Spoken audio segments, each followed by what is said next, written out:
If you really want to hear about it, the first thing you'll probably want to know is where I was born and what my lousy childhood was like and how my parents were occupied and all before they had me and all that David Copperfield kind of crap. But I don't feel like going into it if you want to know the truth. In the first place, that stuff bores me. And in the second place, my parents would have about 2 hemorrhages apiece if I told anything pretty personal about them. They're quite touchy about anything like that, especially my father. They're nice and all. I'm not saying that, but they're also touchy as hell. Besides, I'm not going to tell you my whole goddamn autobiography or anything. I'll just tell you about this madman stuff that happened to me around last Christmas, just before I got pretty run down and had to come out here and take it easy. I mean, that's all I told DB about. And he's my brother and all. He's in Hollywood. That isn't too far from this crumby place. And he comes over and visits me practically every weekend. He's going to drive me home when I go home next month, maybe. He just got a Jaguar. One of those little English jobs that can do around 200 miles an hour. It cost him damn near $4,000. He's got a lot of dough now. He didn't used to. He used to be just a regular writer when he was home. He wrote this terrific book of short stories, The Secret Goldfish, in case you never heard of him. The best one in it was The Secret Goldfish. It was about this little kid that wouldn't let anybody look at his goldfish because he'd bought it with his own money. It killed me. Now he's out in Hollywood, DB, being a prostitute. If there's one thing I hate, it's the movies. Don't even mention them to me. Where I want to start telling is the day I left Pensy Prep. Pensy Prep is this school that's in Agerstown, Pennsylvania. You probably heard of it. You've probably seen the ads anyway. They advertise in about 1,000 magazines, always showing some hotshot guy on a horse jumping over a fence. Like as if all you ever did at Pensy was play polo all the time. I never even once saw a horse anywhere near the place.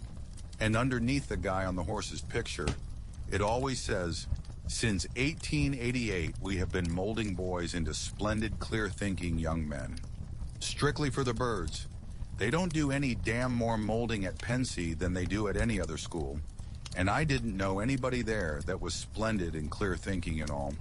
Maybe 2 guys, if that many, and they probably came to Pensy that way. Anyway, it was the Saturday of the football game with Saxon Hall. The game with Saxon Hall was supposed to be a very big deal around Pensy.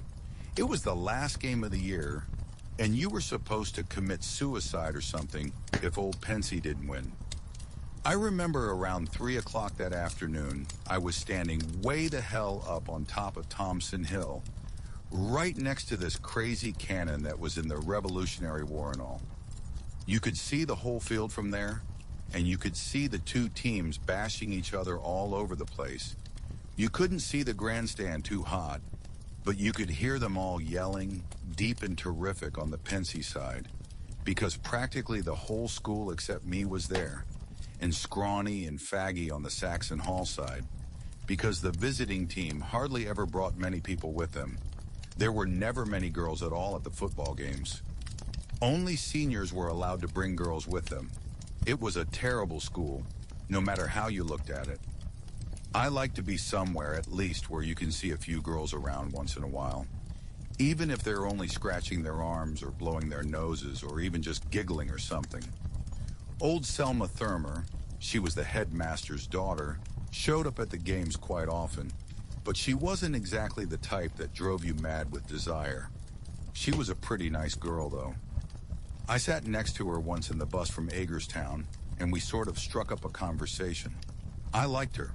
She had a big nose, and her nails were all bitten down and bleedy looking, and she had on those damn falsies that point all over the place. But you felt sort of sorry for her. What I liked about her, she didn't give you a lot of horse manure about what a great guy her father was. She probably knew what a phony slob he was.